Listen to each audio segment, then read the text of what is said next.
Je voulais ajouter une touche florale printanière à ma porte. Voici comment je l'ai fait en moins d'une heure et pour moins de 10 $. J'ai pris ces autocollants floraux et les ai placés le long du cadre de porte. J'ai découpé l'autocollant à l'endroit où il touchait le cadre et les repositionné directement dessus. De cette façon, lorsque l'on regarde l'entrée de face, la fleur semble toujours complètement intacte et donne simplement l'impression de pousser par-dessus le cadre de la porte. Je l'ai découpé avec une lame de rasoir et, en le repositionnant, je me suis assuré de bien le presser dans les rainures du cadre décoratif. J'ai continué le long du cadre de la porte, en veillant à faire passer les fleurs par-dessus le coin supérieur droit pour donner l'impression qu'elles entouraient l'entrée. Elles ont adhéré facilement au mur, même si mon mur est très texturé, et elles se sont également accrochées au cadre lui-même. J'ai ajouté un peu plus de fleurs le long de ce coin droit pour m'assurer que cela soit joli et bien garni. J'ai également superposé des autocollants pour donner un effet plus tridimensionnel, car les fleurs se chevauchent souvent lorsqu'on observe un buisson de face. Ensuite, j'ai ajouté quelques autocollants de feuilles avec parcimonie. Ce qui est génial avec ce projet, c'est que les autocollants peuvent être retirés facilement, ce qui permet de les repositionner simplement si besoin. Cela en fait aussi un projet idéal si l'on veut quelque chose de temporaire.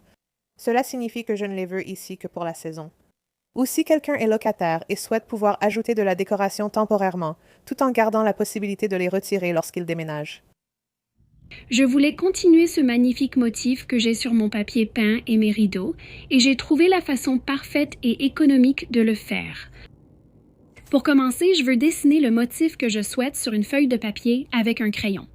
Maintenant que j'ai le dessin que je veux, je vais repasser sur mon croquis avec un marqueur noir épais. Avec mon pistolet à colle chaude, je vais repasser directement sur le papier sulfurisé en suivant le motif et copier le dessin. Je veux m'assurer de remplir les feuilles autant que possible et, quand je fais les branches, de les rendre assez épaisses pour qu'elles ne se cassent pas.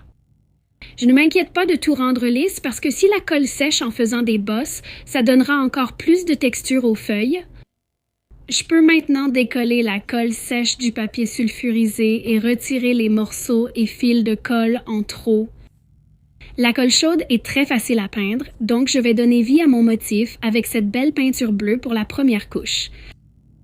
Pour donner un peu plus de dimension aux feuilles, je mélange 2 teintes différentes de peinture en ajoutant des verres de couleurs différentes. Avec un petit pinceau d'artiste, je vais simplement ajouter des touches des 2 nuances de vert directement par-dessus le bleu. Enfin, je veux ajouter un peu de bronze et faire quelques touches de lumière pour que les feuilles et les branches aient un peu de profondeur.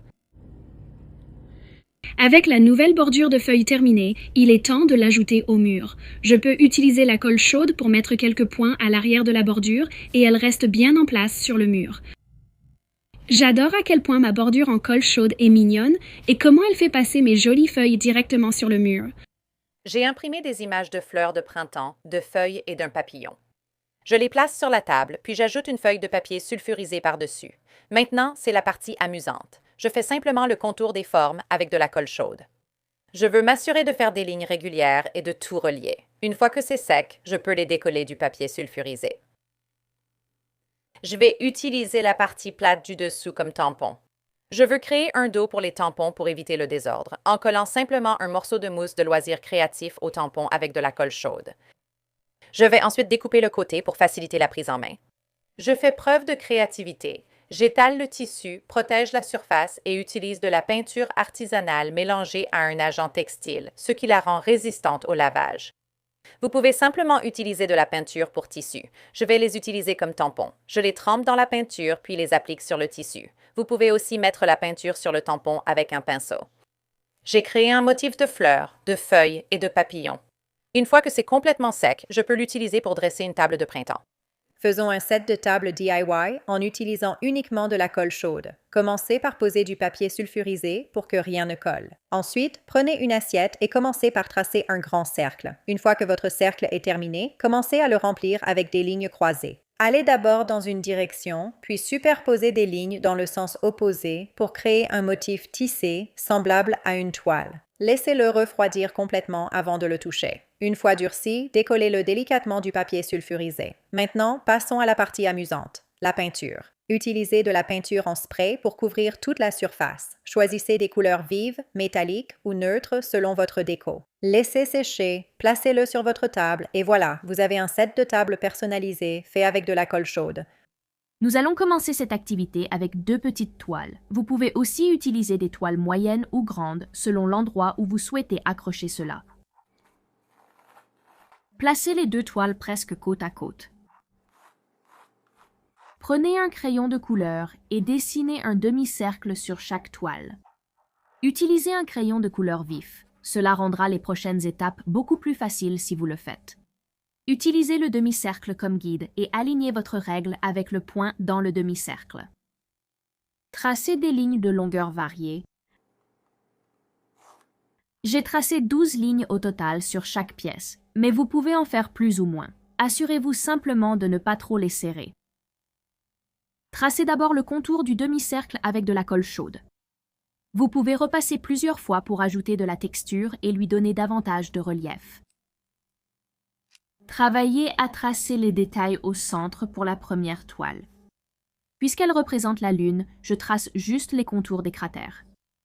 Suivez aussi lentement que possible les lignes qui partent des demi-cercles pour essayer de les rendre aussi droites que possible. Vous devrez sans doute repasser ces lignes 2 fois ou plus pour les rendre plus en relief. La deuxième toile, qui va représenter un soleil, a besoin de texture dans sa partie intérieure. Pour donner de la texture, faites des points rapides avec le pistolet à colle. Ça peut sembler un peu désordonné maintenant, mais ce sera magnifique plus tard. Recouvrez la toile avec un produit adhésif. J'utilise un médium acrylique comme produit adhésif, mais vous pouvez aussi prendre de la colle ou équivalent. Saupoudrez du sable sur le dessus de la toile humidifiée. Secouez l'excédent de sable et remplissez les zones vides qui restent. Laissez cette couche sécher. J'ai choisi du sable pour cela parce que ça va donner un peu plus de texture et aussi parce que ça va vraiment donner l'impression qu'il y a de vraies pierres ici. Sortez les toiles et peignez-les à la bombe. Une noire et une blanche. Je les ai rapprochées pour projeter un peu de peinture sur la noire et la blanche, créant ainsi un léger dégradé central. Peignez les reliefs après séchage complet de la peinture en spray. J'utilise une peinture dorée métallique pour faire ressortir l'ensemble, mais toute couleur convient. Allez doucement, vous devrez remplir beaucoup de zones texturées. Laissez cette peinture sécher complètement, puis une fois qu'elle est sèche, trouvez un endroit pour les accrocher ou les poser. J'ai choisi le rebord de ma cheminée et elles sont absolument magnifiques. Merci d'avoir regardé, je vous retrouve la prochaine fois. Au revoir.